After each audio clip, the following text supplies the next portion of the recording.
بسم الله الرحمن الرحيم. الرحمن علم القرآن خلق الإنسان علمه البيان. الشمس والقمر بحسبان والنجم والشجر يسجدان. والسماء رفعها ووضع الميزان ألا تطغوا في الميزان وأقيموا الوزن بالقسط ولا تخسروا الميزان.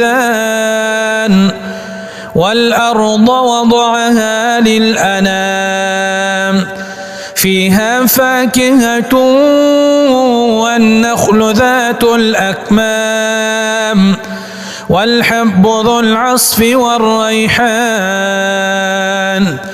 فبأي آلاء ربكما تكذبان؟ خلق الإنسان من صلصال كالفخار وخلق الجان من مارج من نار. فبأي آلاء ربكما تكذبان؟ رب المشرقين ورب المغربين. فبأي آلاء ربكما تكذبان؟ مرج البحرين يلتقيان بينهما برزخ لا يبغيان. فبأي آلاء ربكما تكذبان؟ يخرج منهما اللؤلؤ والمرجان. فبأي آلاء ربكما تكذبان؟ وله الجوار المنشآت في البحر كالأعلام. فبأي آلاء ربكما تكذبان؟ كل من عليها فان ويبقى وجه ربك ذو الجلال والإكرام. فبأي آلاء ربكما تكذبان؟ يسأله من في السماوات والأرض كل يوم هو في شأن. فبأي آلاء ربكما تكذبان؟ سنفرغ لكم أيها الثقلان. فبأي آلاء ربكما تكذبان؟ يا معشر الجن والإنس إن استطعتم أن تنفذوا من أقطار السماوات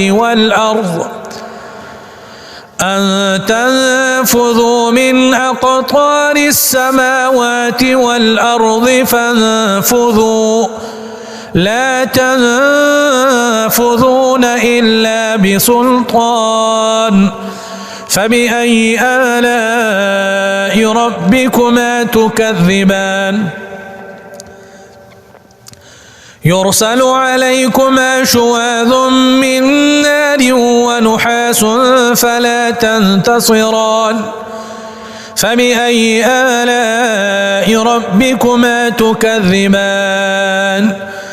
فإذا انشقت السماء فكانت وردة كالدهان. فبأي آلاء ربكما تكذبان؟ فيومئذ لا يسأل عن ذنبه إنس ولا جان. فبأي آلاء ربكما تكذبان؟ يعرف المجرمون بسيماهم فيؤخذ بالنواصي والأقدام. فبأي آلاء ربكما تكذبان؟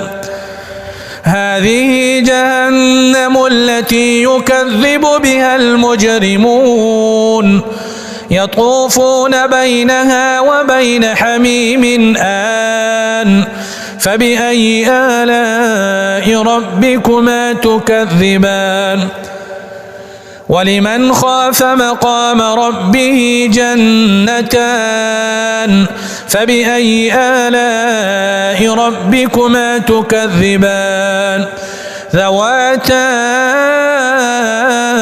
أفنان فبأي آلاء ربكما تكذبان فيهما عينان تجريان فبأي آلاء ربكما تكذبان فيهما من كل فاكهة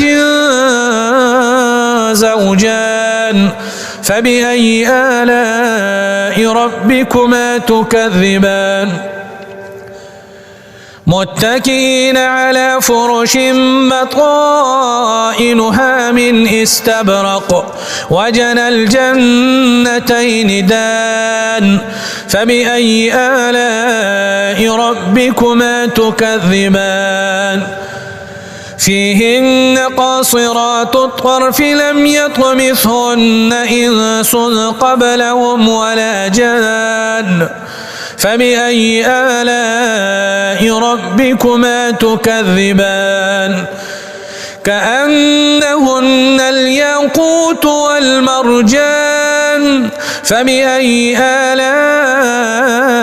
ربكما تكذبان هل جزاء الإحسان إلا الإحسان فبأي آلاء ربكما تكذبان ومن دونهما جنتان فبأي آلاء ربكما تكذبان مدهامتان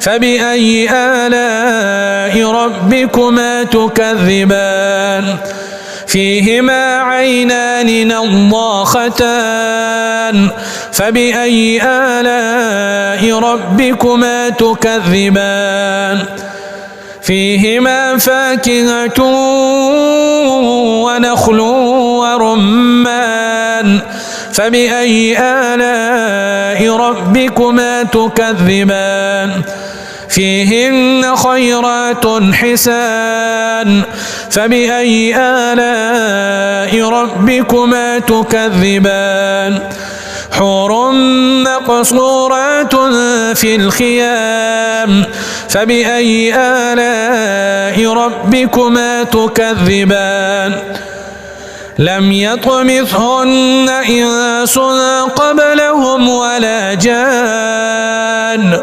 فبأي آلاء ربكما تكذبان متكئين على رفرف خضر وعبقري حسان فبأي آلاء ربكما تكذبان تبارك اسم ربك ذي الجلال والإكرام